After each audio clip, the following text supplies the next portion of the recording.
Hi friends, തക്കാളിച്ചോറിക്ക് വേണ്ട ചേരുവകൾ നോക്കാം. ചെറിയ ഉള്ളി ചെറുതായിട്ട് അരിഞ്ഞത്, പച്ചമുളക്, തക്കാളി, വെളുത്തുള്ളി, ഇത്രയും ചേരുവകളാണ് വേണ്ടത്. ഇനി നമുക്കൊരു പാന് വെക്കാം.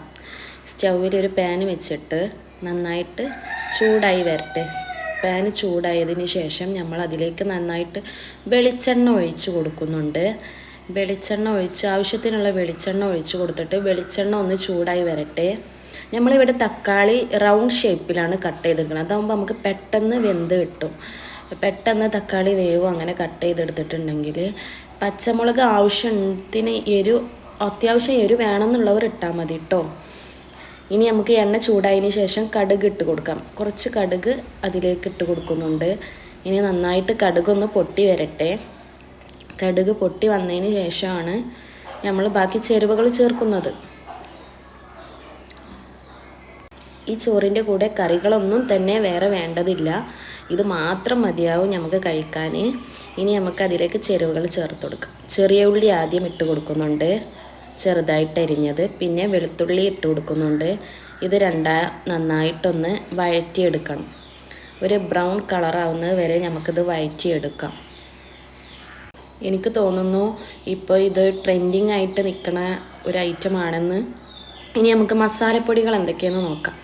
ഗരം മസാല, ചിക്കൻ മസാല, ഉപ്പ്, മല്ലിപ്പൊടി, മഞ്ഞൾപ്പൊടി, മുളക് പൊടി, ഇങ്ങനത്തെ മസാലകളൊക്കെയാണ് നമ്മൾ ഇതിലേക്ക് ആഡ് ചെയ്ത് കൊടുക്കാൻ പോകുന്നത്. അപ്പം നമ്മൾ തക്കാളി ഇട്ട് കൊടുക്കേണ്ട, ഉള്ളി വഴറ്റിയതിന് ശേഷം പിന്നെ ആ പച്ചമുളകും ഒന്ന് ഇട്ട് കൊടുക്കേണ്ടത്.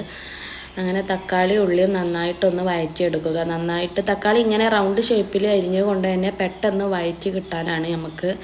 ഇനി നമുക്ക് ഓരോ മസാലകൾ ചേർക്കാം. ഉപ്പ് ഇട്ട് കൊടുക്കുന്നുണ്ട്. പെട്ടെന്ന് തക്കാളി വെന്ത് കിട്ടാൻ വേണ്ടിയിട്ടാണ് ആദ്യം നമ്മൾ ഉപ്പിട്ട് കൊടുക്കുന്നത്. ഉപ്പിട്ട് കൊടുത്തിട്ട് നമ്മൾ ഒന്നായിട്ട് മൂടി വെക്കുന്നുണ്ട്.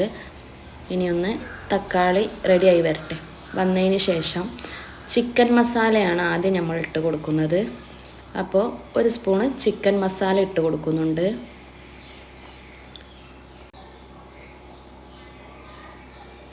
പിന്നെ ഗരം മസാല ഇട്ട് കൊടുക്കുന്നുണ്ട്. ഒരിത്തിരി ഇട്ട് കൊടുത്താൽ മതി ഗരം മസാല. പിന്നെ നമ്മൾ ഒരു സ്പൂൺ മല്ലിപ്പൊടി ഇട്ട് കൊടുക്കുന്നുണ്ട്.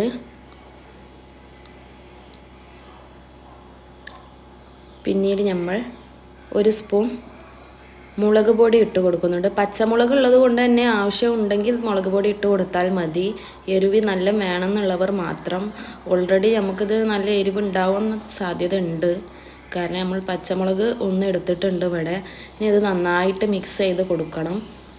നന്നായിട്ട് ഇളക്കി കൊടുക്കുക. ആ മസാലകളുടെ പച്ചമണമൊക്കെ ഒന്ന് മാറണ വരെ ഇളക്കി കൊടുത്തതിന് ശേഷം നമുക്കിതിലേക്ക് ആവശ്യത്തിനുള്ള ചോറ്, നമ്മൾ കഴിക്കണ ചോറ് അത്രയും ഇട്ട് കൊടുക്കുക. നന്നായിട്ട് വെന്ത ചോറ് ഇട്ട് കൊടുത്തിട്ട് ഇത് നന്നായിട്ടൊന്ന് ഇളക്കി കൊടുക്കണം. ഈ ചേരുവകളൊക്കെ ഈ ചോറിൽ നന്നായിട്ട് ചേർന്ന് വരണം.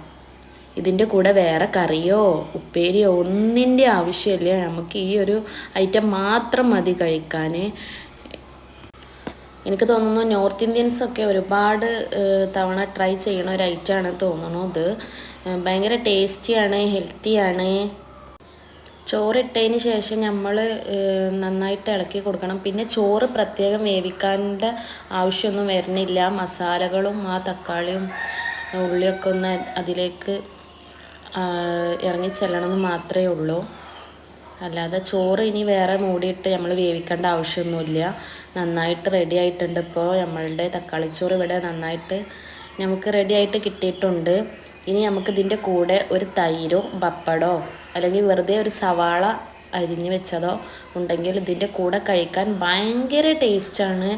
ഇതിൻ്റെ ടേസ്റ്റ് എത്ര പറഞ്ഞാലും മതി വരില്ല.